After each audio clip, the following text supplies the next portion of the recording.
Guy Carolyn Fairbairn warned there was no desire by most businesses to do away with her regulations. A survey of 23 industries indicated the vast majority of sectors would still prefer ongoing alignment with our regulations.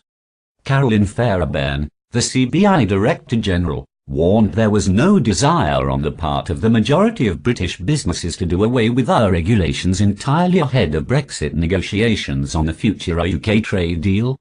She said, "It's vitally important that negotiators understand the complexity of rules and the effects that even the smallest of changes can have. Deviation from rules in one sector will have a knock-on effect on businesses in others, and divergence from rules in one part of a production process will have consequences for market access throughout entire supply chains.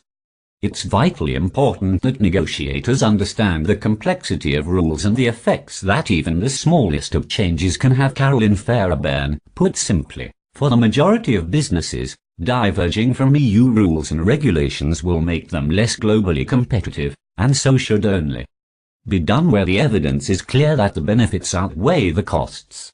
The CBI's report named smooth operations, however, suggested that tourism, shipping and agriculture could benefit from reduced regulations, but stressed that this would be outweighed by the impact on other sectors. The report also indicated the UK could continue to have a say in key decisions on issues such as chemicals and aerospace through continued membership of EU agencies, in which non-EU nations such as Turkey currently participate. The report has been rejected by many Brexiteers, who said it failed to acknowledge the many benefits that decreased European regulations would have on the UK economy. Richard Thiss, co-chair of Leave Means Leave, said, "This report from the CBI protects the vested interests of global multinationals at the expense of the approximately 90% of the UK economy that does not export to the EU. It is quite extraordinary that this business lobby group wants to keep a load of unnecessary EU regulations that stifle growth and innovation, which will thus reduce wage growth potential for UK workers." This, however, comes at a time when Michael Barnier has stated that a post-Brexit free trade deal could be derailed if Theresa May does not sign a non-regression clause forcing the UK to match EU regulations. The European Union's chief Brexit negotiator stated such a clause would provide reassurances to the EU member states that the UK was not trying to undercut EU standards in regards to tax, environment, and health.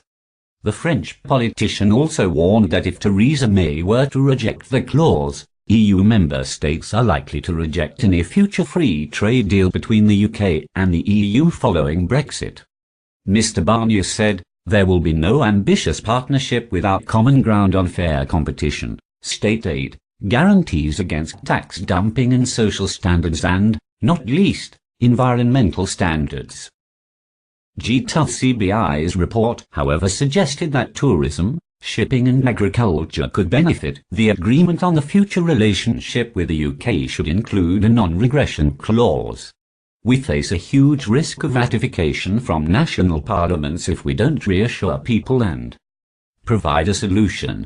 If we want to build a strong partnership, we need to be very careful at every step. No one must underestimate the difficulty."